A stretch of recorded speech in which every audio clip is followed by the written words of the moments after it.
অনেকগুলো হাতের কাজের জামা তৈরি করলাম, স্টক করলাম, কিন্তু বিক্রি করতে পারছি না। এখন কেন বিক্রি করতে পারছি না? এটার অবশ্যই কারণ আছে। তো আসসালামু আলাইকুম এভরিওয়ান, কেমন আছো তোমরা সবাই? আশা করছি যে যেখানে আছো আল্লাহর রহমতে ভালো আছো, সুস্থ আছো। আমিও ভালো আছি আলহামদুলিল্লাহ। তাহলে আজকে তোমাদের সাথে একটু অন্যরকম কিছু নিয়ে আসা যাক। আজকে তোমাদের সাথে শেয়ার করছি কিভাবে সুন্দর এই জামার ডিজাইনটা আমি প্রিন্ট করেছি, তারপরে সেলাই করেছি। তো সব কিছু টিউটোরিয়াল আমি তোমাদের সাথে শেয়ার করব, আর তার সাথে বলে দিব যে তোমরা হাতের কাজের জামার বিক্রি করার জন্য কি কি করতে পারো, মানে তোমাদের বিজনেস বড় করার জন্য কি কি করলে তোমরা আমার মতন হইতে পারবা। তো আশা করছি তোমাদের আজকের ভিডিও ভালো লাগবে। তাহলে ভালো লাগলে ভিডিওটিকে লাইক করে দিও, আর আমার চ্যানেলে নতুন হইলে সাবস্ক্রাইব করতে ভুলো না। আর যারা যারা আমার থেকে সুন্দর ড্রেসগুলো নিতে চাও তারা এই ভিডিও ডেসক্রিপশন বক্স চেক করবা, সেখানে আমার ফেসবুক পেজের লিংক, আমার ফোন নাম্বার পেয়ে যাবা। যোগাযোগ করলে নিতে পারবা। আমার পেজের নামও হচ্ছে সিজাস হ্যান্ডক্রাফট। তাহলে পেজটা ফলো করে দিয়ে সাথেই থেকো। আগে থেকে নীল রং আর কেরোসিন তেল আমি ভিজিয়ে রেখেছিলাম। আর দেখো আমি আমার ইচ্ছা মতো একটা ডিজাইন আঁকিয়েছি ট্রেসিং পেপারে। তারপর পেপারটি ফুটা করে রেখেছিলাম, আর তারপরে দেখো আমি প্রিন্ট তুলছি। হ্যাঁ, তো এভাবে করলে কি হয়, তোমরা এক কালার ট্রেসিং পেপার কেনার চেষ্টা করবা, তাহলে কি হবে, তোমরা তোমাদের মন মতো ডিজাইন কিন্তু তৈরি করতে পারবা। যেমন ধরো যে একটা জিনিস কিন্তু একঘেয়েমি কোনো কিছুই ভালো না। তুমি 50টা একই রকমের ড্রেস তৈরি না করে 50টা 50 রকমের তৈরি করো, তাহলে কি হবে, 50টা ডিজাইন হয়ে যাবে। আর অবশ্যই চেষ্টা করবা ইউনিক কিছু আনার, একদম কমন জিনিস আনবা না। সেল করার জন্য সব থেকে মোস্ট ইম্পর্টেন্ট হলো ডিজাইন যাচাই বাছাই করা। যেমন ধরো যে একদম সেম কোয়ালিটি, সেম একঘেয়েমি, একদম একই রকম হয় না অনেক কিছু, যে সেম আবার মনে হয় যে হ্যাঁ একই কিন্তু আলাদা, এরকম কিছু একটা থাকে না। তো এটা একদমই করা যাবে না। সব কিছু আনকমন হবে, তোমার কাজের কোয়ালিটি হবে অন্যরকম। তো এইরকম যদি কিছু আনতে পারো তাহলে অবশ্যই তোমাদের সেল অনেক বেশি বেশি হবে। এর সাথে অবশ্যই তোমাদেরকে সেলাই একদম কোয়ালিটি সম্পূর্ণ করতে হবে, কাপড়ের মানটা ঠিক রাখতে হবে, কাপড় যেন রং না উঠে যায়, কিছুদিন পরে যেন খারাপ না হয়ে যায়, সেদিকটা কিন্তু লক্ষ্য রাখতে হবে। তো এই দেখো কত সুন্দর ওড়নাটি প্রিন্ট করা হয়ে গেছে। ওড়নাটির রং হচ্ছে ক্রিম রঙের। হ্যাঁ, এখানে রাতের জন্য ভালোভাবে স্পষ্ট বোঝা যাচ্ছিল না। আমি রাত 12টার পরে প্রিন্ট করছিলাম, কেননা আমাদের রাজশাহীতে এত বেশি গরম। হ্যাঁ, সব জায়গাতে গরম, কিন্তু আমাদের রাজশাহীতে তুলনামূলক অনেক বেশি গরম।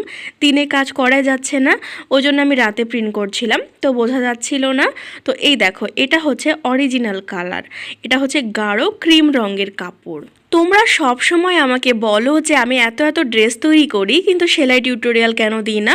আসলে কি সচরাচর সময় হয়ে ওঠে না। তো আজকে আমি কর্মীদেরকে কাজগুলো যখন দিচ্ছিলাম তখন ভাবছিলাম যে তোমাদেরকে সেলাই টিউটোরিয়াল দিয়েই দিই, মানে তারা সেলাই করছিল, আমি সেই ফাঁকে একটু ছবি তুলে নিলাম আর ওদেরকে বললাম যে তোমরা ঠিকঠাকভাবে তোলো। আমি মূলত আজকে কর্মীদের এখানে এসেছিলাম সেলাইগুলো তাদের কেমন হয়েছে বা সব ঠিকঠাক আছে কিনা সেগুলো দেখার জন্য। তো আসার পরে দেখতে পাচ্ছি যে এখানে এই জামাটা যে কর্মীকে আমি করতে দিয়েছিলাম তার সেলাইটা খুব একটা ভালো হয়নি, মানে খুবই বাজে হয়েছে। তখন আমি আরেকজনকে দিয়ে বললাম যে এটা তুমি তুলে দাও, কেননা আমি যাকে দিয়ে তুলতে দিয়েছিলাম তার সেলাই মাশাআল্লাহ দেখার মতো, সব কিছু একদম পারফেক্ট হয়। অনেক ক্ষেত্রে কি হয়, প্রত্যেকটা ফুল যদি একদমই গোল গোল করে রাউন্ড রাউন্ড করে দিই না, তাহলে কিন্তু মানান থাকে না। আর আজকে যে ফুলটা দেখো আমি তোমাদেরকে করে দেখাচ্ছি, এই ফুলটার ডিজাইন আঁকানোটা একটু ভিন্নতা। যেমন ধরো এই ফুলগুলোতে কিন্তু অনেক বেশি ঢেউ ঢেউ আছে, মানে বাঁকাই বাঁকাই বাঁকাই বাঁকাই, তো এটা মিলানো কিন্তু অনেক কষ্টকর। হ্যাঁ, তো যারা সেলাই করো তারা কিন্তু জানো, দেখো কত সুন্দরভাবে মিলে যাচ্ছে। এখন আরেকটা জিনিস, যে কর্মীকে আমি দিয়েছিলাম তারগুলো মিলেছিল না, তো সেটাই দেখানো হচ্ছিল যে এটা কেমন আর এইটা কেমন। তো ওই তো বললাম যে কাজ করার সময় অবশ্যই সেলাই যাচাই বাছাই করে নিবা যে সব কিছু ঠিকঠাক আছে কি না।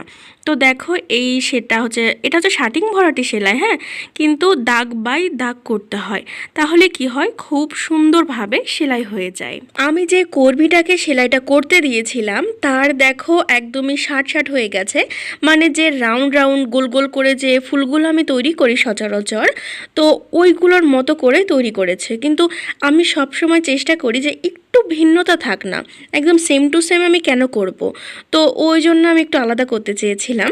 তো এই দেখো এটা হচ্ছে গলার দিকটা, আর এই দেখো এখানে দেখতে পাচ্ছ যে সেলাইগুলো যেটা করেছিল, একে তো অনেকটা বেশি ফাঁকা ফাঁকা করে দিয়েছে, আর তার সাথে এরকম যে আমি যে দাগ বরাবর দিয়েছি না সেরকমভাবে কিন্তু তুলেছিল না, যার জন্য পুরোটা আমি খুলিয়েছিলাম। আর এইদিকে তুলে দেওয়া হচ্ছিল যে সব কিছু একদম যেন পারফেক্ট হয়। মানে ওই তো আমি বললাম যে তোমাদের সেল তখনই বেশি বেশি হবে যখন তোমরা যাচাই বাছাই করবা।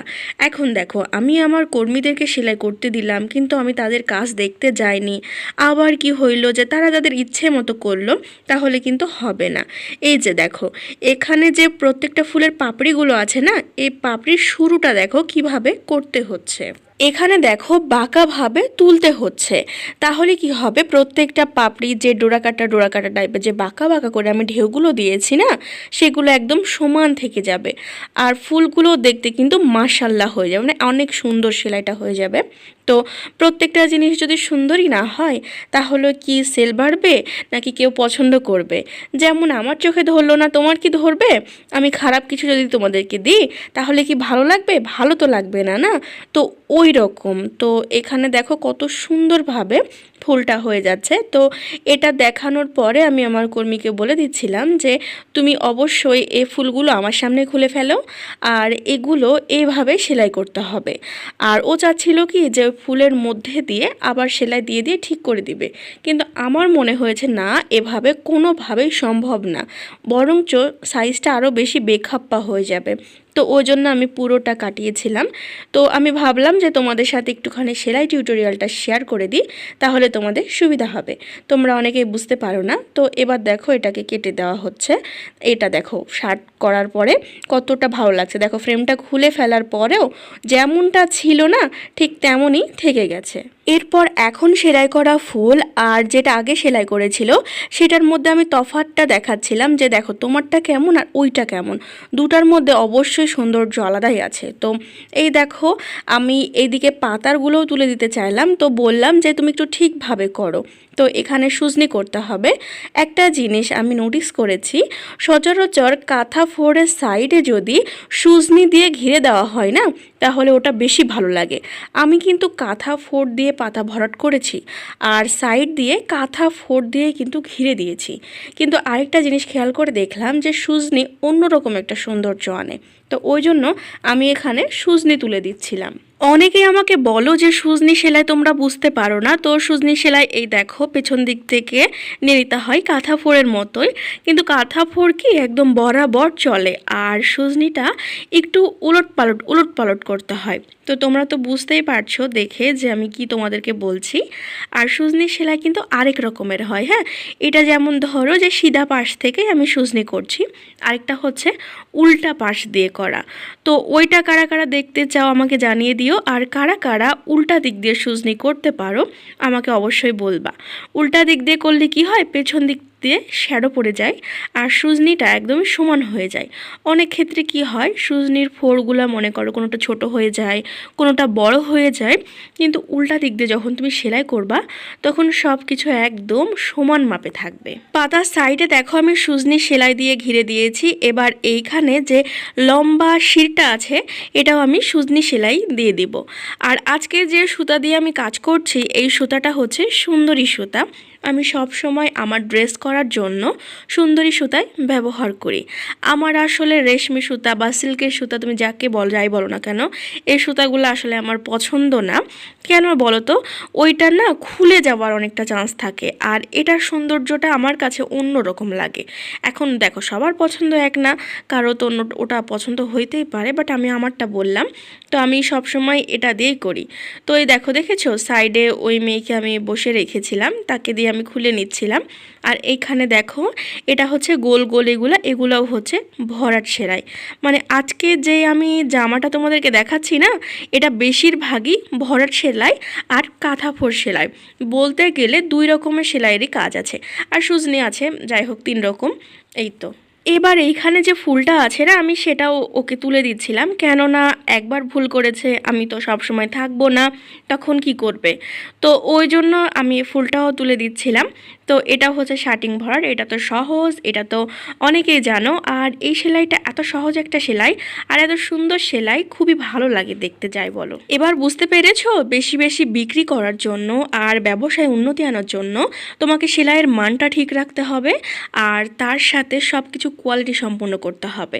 আর অনেক গ্রুপে পোস্ট করো, ফেসবুক পেজ ওপেন করো, দেখো সেল কিন্তু বেড়ে যাবে। আর চাইলে আমার মতন ইউটিউব চ্যানেল ক্রিয়েট করতে পারো, তাহলেও কিন্তু অনেক বেশি সেল হবে। আমার আলহামদুলিল্লাহ ইউটিউব থেকে অনেক বেশি সেল হয়। এবার এইখানে দেখো যে এই তো সুজনি করলাম না পাতার চারিধার দিয়ে, এবার মিডিলে যে ফাঁকা অংশ না, এখানে আমি কাঁথা ভরাট দিয়ে দিব। যদিও এখানে 3 তার সুতা নিয়ে নিয়েছে, বাট আমি চাচ্ছিলাম 4 তার সুতা দিতে, কিন্তু খেয়াল করেছিলাম না। পরে দেখছি যে 3 তার, কিন্তু 4 তার দিয়েই করাবো পুরোটা। তো পুরোটা হয়ে যাক, ইনশাল্লাহ তোমাদেরকে আমি দেখানোর চেষ্টা করব। কারা কারা দেখতে চাও আমাকে জানিয়ে দিও। এখানে এই কাঁথা ভরাট ব্যতীত বাদবাকি সবগুলোই কিন্তু আমি ব্যবহার করেছি 3 তার সুতা। হ্যাঁ, মানে 3টা সুতা দিয়ে শার্টিং ভরাট, তারপরে সুজনি, এগুলো ভালো লাগে।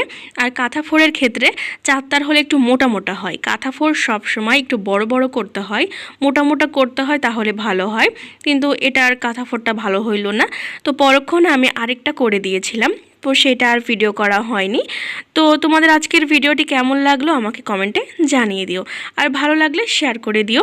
ভালো থাকো, সুস্থ থাকো। ভিডিওটি সম্পূর্ণ দেখার জন্য ধন্যবাদ। আল্লাহ হাফেজ।